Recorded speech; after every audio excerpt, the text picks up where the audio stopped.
Hello, you wonderful people, and welcome to another episode of Not Too Comic Book. This being a show, it's about TV shows that are adaptations of comic books. For today's episode, I'm going to talk about the latest episode of The Flash. A lot of really interesting things went down in this episode, so let's break it down. Well, first and foremost, we are continuing the search for this potential code fusion slash fire metahuman that it's killing people. And obviously, they're trying to track down the Flames before it gets its next victim, but sadly, by the time Barry shows up, the victim's already dead, covered in black flames, too, which immediately my nerdy brain goes like, didn't know Itachi was going to be in this, the whole Amaterasu situation. I was like, unlike that, though, Amaterasu is supposed to, be flames that you can't extinguish. Wasn't it, that can burn for 7 days straight or something? I think it's supposed to be what Amaterasu's flames are supposed to be able to do, or at least that's kind of the legend behind him.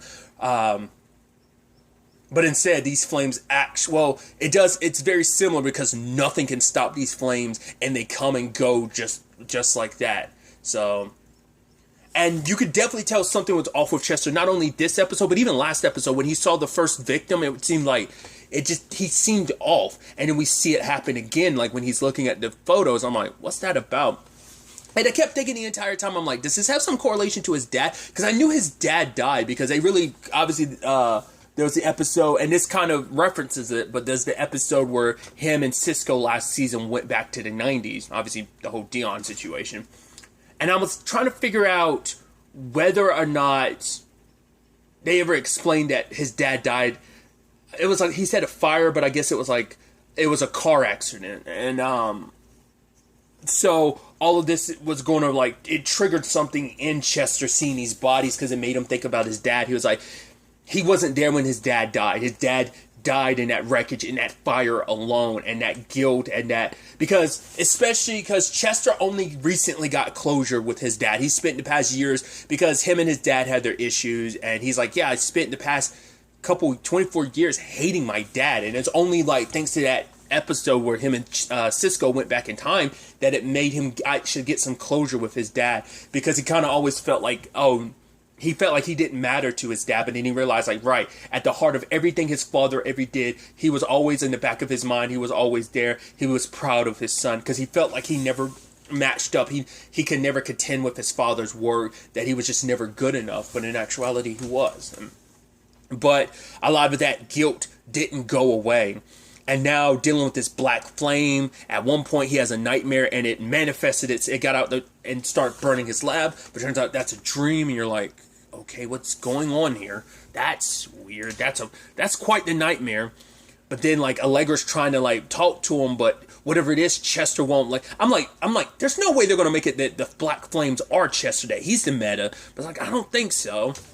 Because then it was also be but why these victims? Even if your powers are out of control, why would these victims, what would their connection be to Chester? And it turns out that's not the case.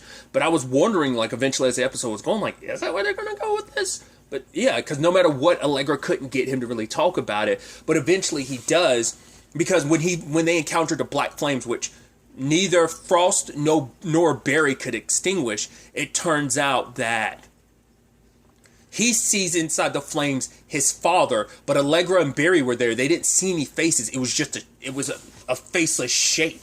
So it's so why are you seeing your father? He believes he's being haunted by his father. And Allegra's wait, you think your dad is trying to get some afterlife payback at you for your issues with him for so many years? And it's because of his own grief. When you're in grief, you're not really thinking clearly. Things aren't rational to you. It's oh, my dad must hate me. He must trying to pay me back for all the years I hated him. And it's just, yeah. But it's Allegra's no, what did you say about your father? Your father would love you. He would be so proud of you. So that doesn't sound like the same man that's haunting you. I don't believe in ghosts, and neither do you.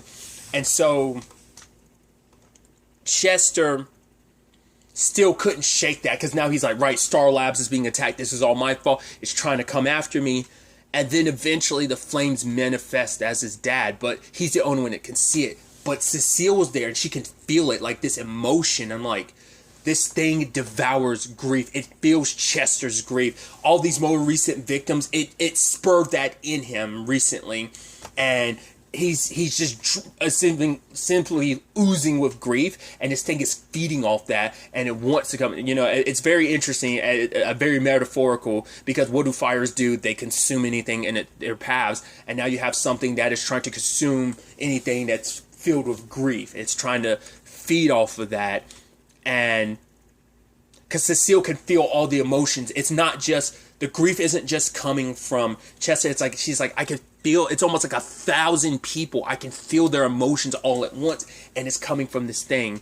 But it's like, luckily Cecile was able to reach out to him, and so could Allegra, of like, right, if your dad was here, you would say, remember how proud I am, you remember how much I love you. And in that moment, Chester realized, like, right, my dad, if he was here, he'd be so proud of everything I built, my lab. The fact is, I'm working with a superhero, that what I do helps save people. My dad would never ask me to leave where I am right now, because this is my true family right here, and you aren't my dad, And I love the images of like, right, like if his dad was alive, like how they'd probably be geeking out together like that, And without his grief anymore, him letting it go, the thing dissipates. So and that is the worst enemy to go up against. Like, who, especially because we find out every victim went through something tragic recently. And like, how do you fight something that literally feeds off your grief? That nothing, like, unless you contend with your grief, unless you confront it, this thing will kill you. Like, there's no, like, how do you fight something like it? It's almost like, it's not the greatest example to use, but it's like Freddy Krueger, like, fighting him in your dreams. Obviously, the whole point was like, oh, you kind of have to bring him into the real world to kind of do that. But the fact is that in dream world, he has all the powers. Like, this thing does too. Like, as long as it has your grief to feed on, there's no stopping it, sadly. And that's the thing too. Like, everyone on this team is going through something. Obviously, Allegra, she brings up losing Esperanza, losing Nash. Cecile's going through grief when it came to her mom. Obviously, everything Barry's been through, everything that he's lost. Like, everyone on this team has kind of been through that. So, but I think everyone else has kind of dealt with their grief. That's why it latched on to Chester, because his was so palpable now. Everything. But he fought back his, and let go of his, his grief. He was able to kind of let go. But, that's easier said than done, I think Chester had the benefit of his recent encounter last season with his dad. That helped give him the strength to let go, to realize, like, right, like, you're not fooling me. You're not my dad. So that thing manifesting itself as people when they're at their low. No wonder it just like pops out of nowhere, because they were starting to think like, oh, maybe this is some fire meta that can control like the flames from far away remotely. It's like, no, this thing is an entity on its own. It appears and disappears on its own. It's like, how do you track? They can't even track it, because they usually can't track it until like its next victim's there. But how this thing operates, it can kill in an instant and then be gone. Barry's not even fast enough to get to it the moment and even if he's able to get there, like, how do you put those flames out? You can't. It is every person's battle against this thing. So, like, how do you stop that? You just got to basically go around town, make sure everyone's okay. Like, hey, make sure, like, how do you, because sadly, bad things happen in different people's lives. And so it's like, it's not like you can protect people from like the sadness of like life. But I do think that Chester's saying, like, feeling that grief and finding your way through it is just a part of being human. It's just a part of the human experience. But what makes family is the people who's there to help you through that grief, And I love that Cecile was there, and she was feeling what she was feeling between Chester and Allegra. And she's like, hey, I got paperwork to do, so I'm going to go. It's like, yeah, I'm not about to be a third wheel here. But I love that. It was sweet. Just like Chester, because Allegra said that, that Chester was a big part of her life, a big part of her life. And he's like, later on, was like, you're a big part of my life too. And I'm holding it. And I'm like, come on, you guys are so cute together. It's super obvious. That's what Cecile was feeling. So I don't think things are going to play out the way they did in the Armageddon, like that 10-year, like they did in 2031. I don't think things are going to play out like that. I think things are going to be a little different this time. The future is different, so that's definitely going to be fascinating to see what happens there, and obviously our progression with this this entity, whatever it is. How did it come to be? Where did it come from? Why is it popping up now?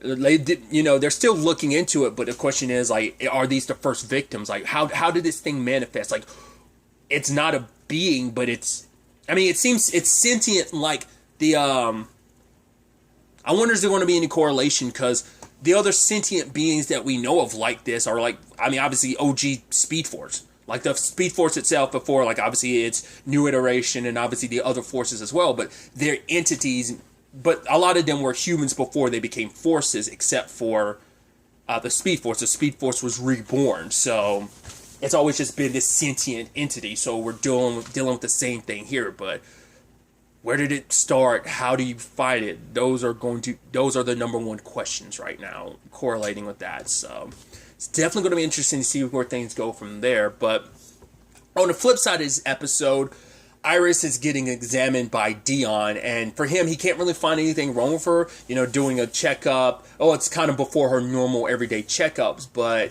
she's just been feeling off, like something's wrong, and ultimately, she's losing gaps in time, and then she references like, oh yeah, remember when we were in this train station together and stuff? And he was like, yeah, I don't remember that at all. He's like, I would remember that. And at first I was like, right.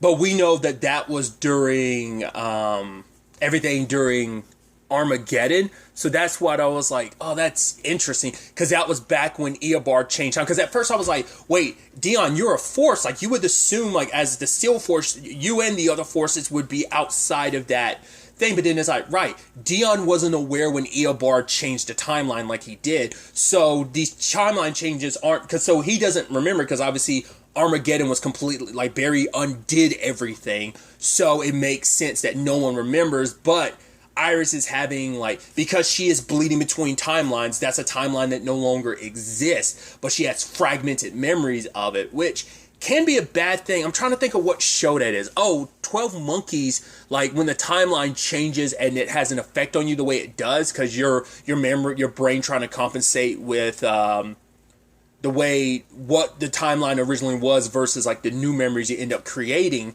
It wasn't just... No, it wasn't. Was it just because I know Eureka covered that, the show Eureka. I want to say, was it 12 Monkeys? Because there was some other show that was like, right, your brain cannot handle having two different timelines in your head. I guess that's a Doctor Who thing too. Well, no, because that was like, cause I'm about to say Donna's situation, but Donna's situation is like her human brain wasn't designed to work the way the Doctor's was.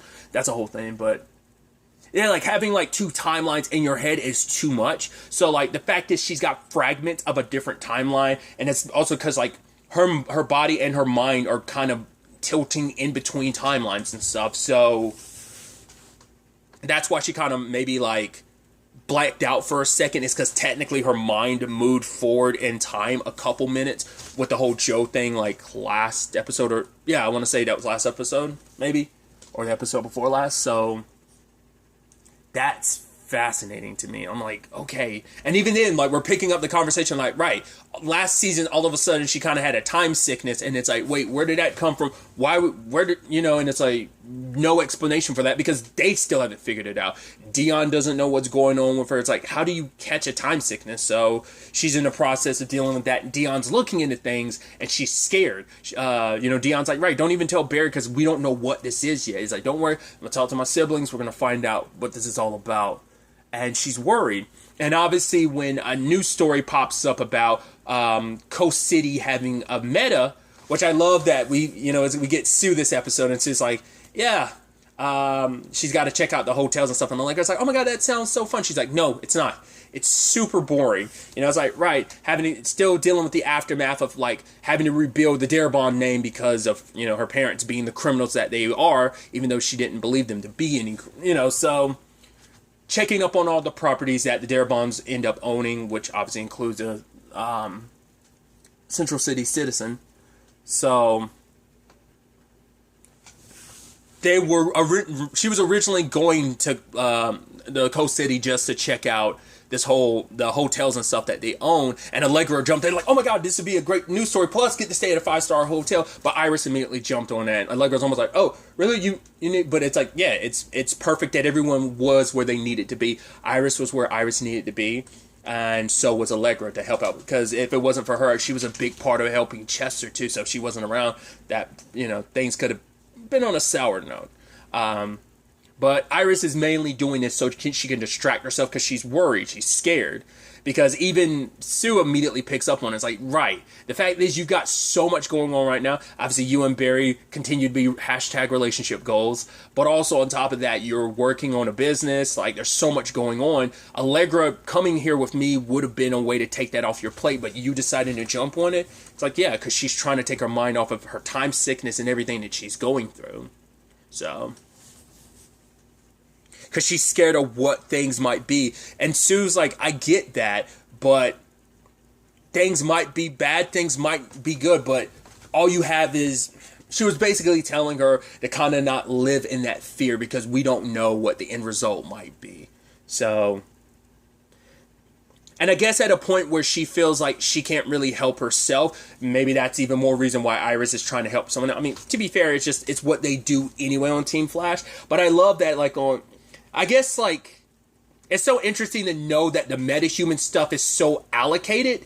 I'm surprised it's, like, not worldwide news. I guess unless you have your encounters with them, you wouldn't know. But it's like, Coast City knows nothing about it. It's like, oh, yeah, like, because the girl that they meet this episode, who's the Phantom, she can phase through self, Tenya, which I love that Barry does his thing when with Chester when they're at the crime scene, and he kind of phases to turn invisible just so he can get out of there. And I love that Chester like swipes his hands in front of himself. He's like, yeah, I'm never gonna get used to that. But the fact is that Tenya was like, yeah, oh, the Flash, I don't know what that is. Metahuman. Like, the fact I'm like, how... Metas have existed in this world for years now. Like, how is that not, like, worldwide news? Especially in a world post, Crisis on Infinite Earths, where things have changed, where everything's folded into the same... Because...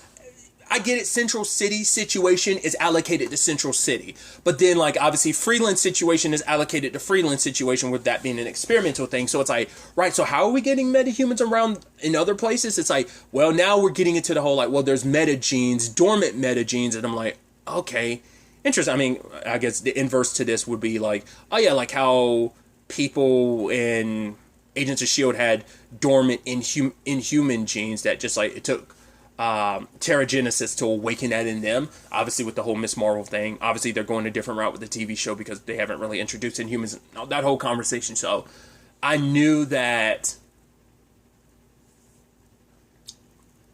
that's a lot more, the Terrigenesis side of things was just a lot more my the forefront of my mind because of that. But I think that's so fascinating because I guess we're starting to introduce the concept of, right, there are people with metagenes, and that metahumans are going to start popping up a lot more in the Arrowverse, just all over the place.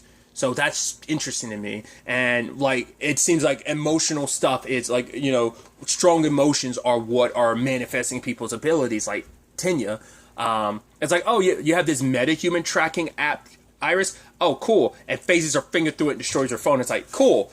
Now I gotta get a new phone. Also, I guess that app takes a super long time to download because I guess just the nature of all that data. It's like, how much storage does that use up too?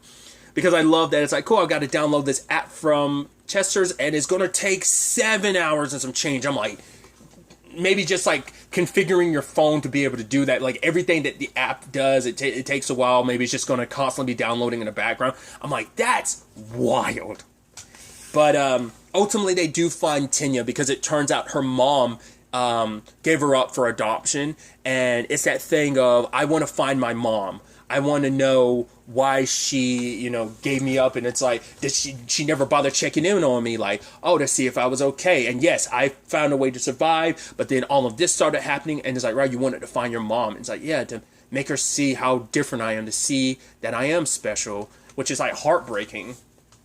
Obviously, both Sue and Iris, well, obviously Sue's got the complicated parent situation, but Iris does too because she knows what it's like to have a complicated relationship with your mom. Like, her and her mom were never able to fully... I'm trying to remember if they were able to fully make up before she passed away. But, like, obviously she had a very complicated relationship with her mom because her mom just kind of abandoned her and her dad. So...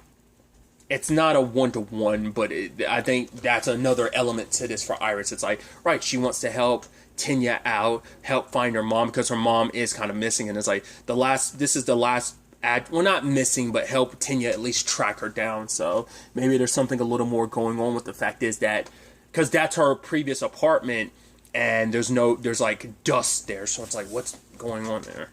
And obviously at the end of the day, it's like, I love Sue being like, yo, Iris is the one that helps people out. Me, I kind of flip-flop back and forth, because she did do the whole cat burglar thing for a while, so. And even she had talked about, with Iris, it's like, right, like, you can't run away from, like, what you're dealing with, which I think that pairs neatly with the whole, like, grief situation that Chester was dealing with. But it's like, yeah, Sue's way of trying to turn her eyes away from what she was with her parents' situation. But it's like, no, you have to face it. You can't keep looking away from the rest of your life. You have to keep looking, or you will just keep running from it, and that's no way to live. So Iris is going to have to confront it at some point in time. So she's going to be in Coast City for a while, helping out with Tanya. So hopefully that means we're also going to get some more, we're going to be spending time with Sue as well. So I'm more excited to have more Sue around.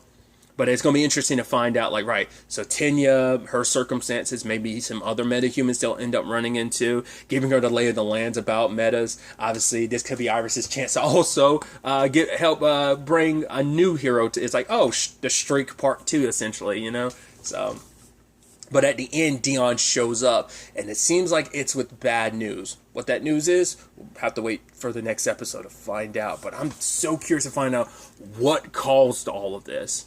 Because if it was just like time changing and stuff like that, Barry's changed the timeline so much already that it's like, but how would you get time sickness? Like, did someone give that to her? Is it a byproduct of something?